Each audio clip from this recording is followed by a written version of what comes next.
Assalamu alaikum and good day, ma'am. I am Hananifa Haji Acmad, and the topic that I will discuss today is about persuasive public speaking. So first, let us know what this persuasive means. Persuasive means to cause people to do or to believe something. So now that we know what this persuasive means, so we already have an idea what is persuasive public speaking.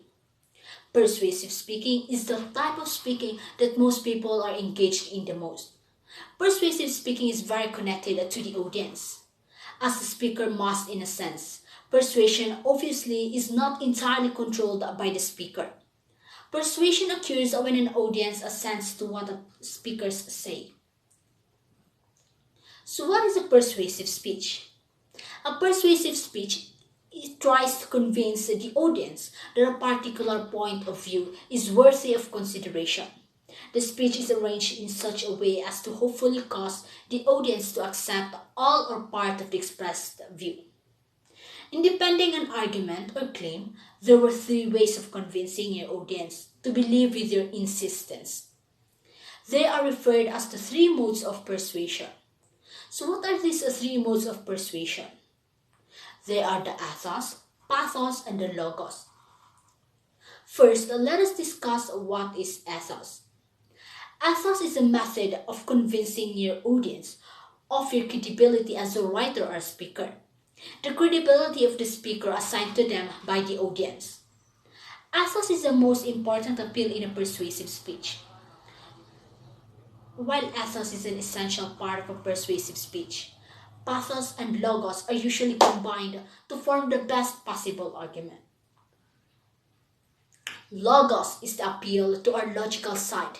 It is a method of convincing people on logic and reason. It is about the facts we present in our speech and the logical manner in which we present our ideas. Having a strong logos is one of important ways that we can build our ethos within a speech. Lastly, the pathos. Pathos is the appeal to our human emotions. It is a method of persuading others by creating an emotional response in them.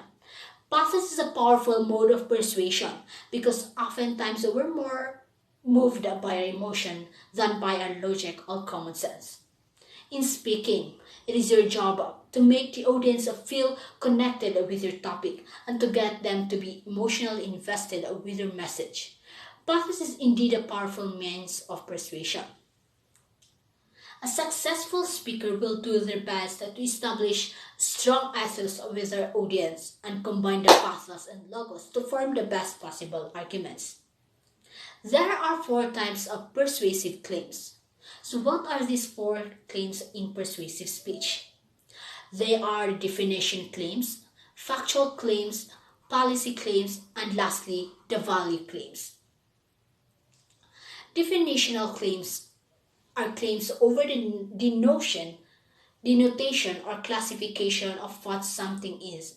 In essence, we are trying to argue for what something is or what is something is not.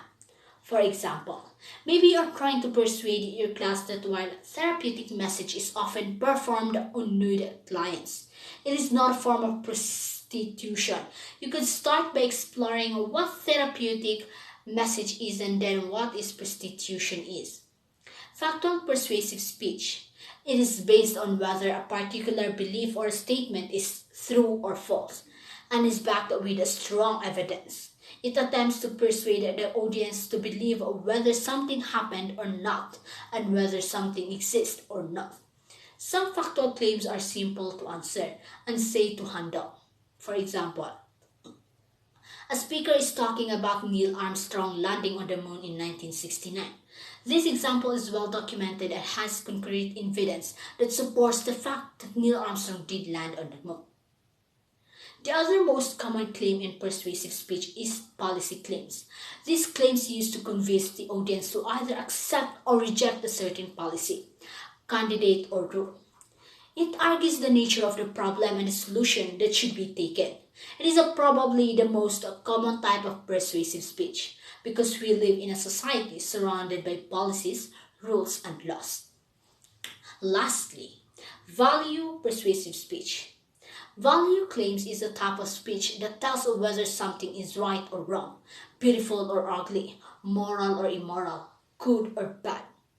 Questions the ethical and moral aspects of a particular topic or defines the truth or falsity of an assertion.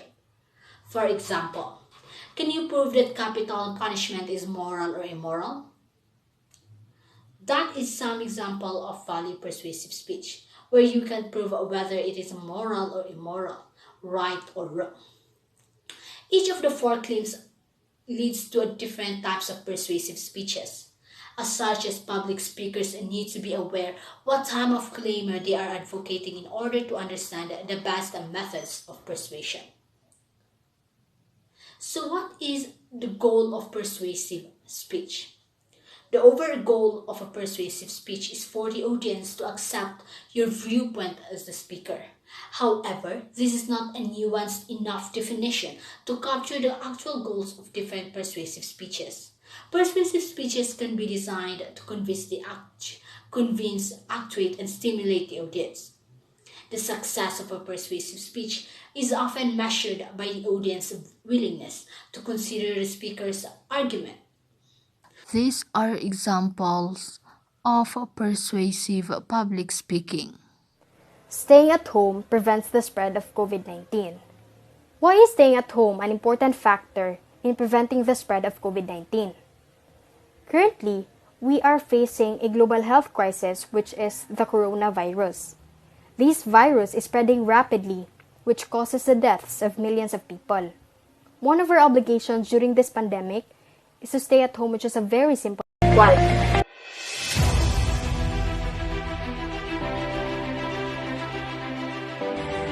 We are living in a world full of judgmental hypocrites.